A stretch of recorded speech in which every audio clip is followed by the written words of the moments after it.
هنشرح لكم حاجة ما كانتش تخطر على بال اي حد، وحاجة امكانيات نظيفة، وحاجة 10/10. بالنسبة للمكوة دي التورنيدو دي بقى لها 4 شهور العروسة وجديدة وزي الفل و10/10 وشغالة تمام، بس وقعت منها، اتكسرت من هنا. طيب نعالجها ازاي؟ طيب بالنسبة برضو الألمونيا اللي بتبقى زي دي او بتبقى مثلا متجرحة وممكن ان هي تلقط في الهدوم، نعالجها ازاي؟ بالنسبة برضو للتيفال دي، والتيفال دي من انظف الانواع الفرنساوي، ممكن برضو تيجي على اساس نحافظ على التيفال ده وعلى اساس نحافظ من الكسر والكلام ده كله، نعالجها ازاي؟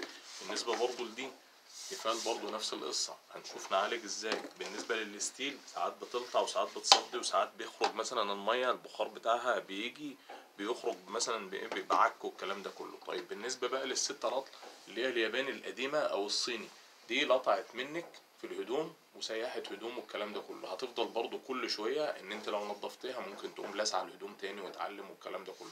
هنعالج ده كله ازاي؟ احنا عندنا بقى في مركز الرحاب باذن الله متوفر في كذا نوع من القمصان. القميص اللي هو ايه، بيبقى زي عازل او زي طبقة بتتحط على المكاوي كلها، حتى المكواجية بيستعملوها. بيبقى في منها اللي هو الالمونيا ده سوسته وبيركب عادي، وبيبقى فيه برضه ليه هنا عازل، وبيبقى فيه هنا تeflon. طبقة تeflon دي بتمنع القمصان دي، منها بيبقى فيه تeflon قميص رقية، ومنها يمكن 4-5 انواع القمصان دي. القمصان دي بيبقى ايه ال4-5 انواع؟ بتبقى السماكة السمك بتاعها، واحنا هنعرفكم بقى السمك بتاعها بيبقى ايه. السمك بتاعها هنا اهو 4 مللي، ودرجة حرارة بتبقى لغاية 200 درجة مئوية وتزيد كمان للاستقبال في درجات الحرارة. طيب بيبقى فيه السمك كل ما بيعلى كل ما بيبقى احسن، كل ما بتبقى الخامة عالية بتبقى احسن.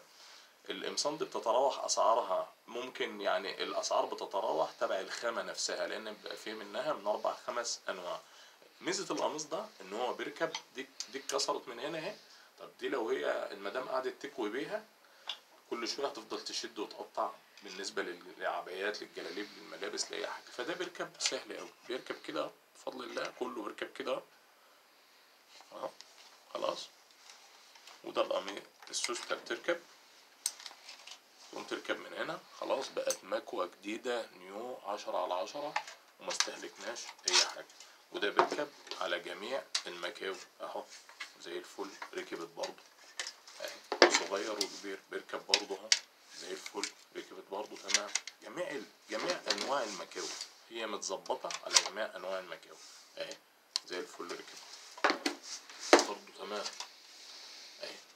تركب برضه على اللي هو بلسع الهدوم اللي زي ده وما بيعلقش، تركب بتبقى زي الفل اهي ممتازة. ميزة بقى القميص ده ان هو تلميع في العبايات الحريمي، ما بيلمعش في العبايات الحريمي، ما بيلمعش في جلاليب الرجاله، ما بيلمعش في المنتجو، ما بيلمعش في جاكيت الجلد، ما بيسيحش اي حاجه. ميزته جميله جميله جميله. وده متوفر باذن الله في مركز الرحابه عندنا جميع الانواع وفي متناول الجميع، من التeflon العادي القميص اللي بيبقى رقيق عادي لغايه الالمونيا اللي بيبقى زي ده. واستودعكم الله الذي تضاء ودائعه، ولا تنسونا من صالح الدعاء، والسلام عليكم ورحمه الله وبركاته.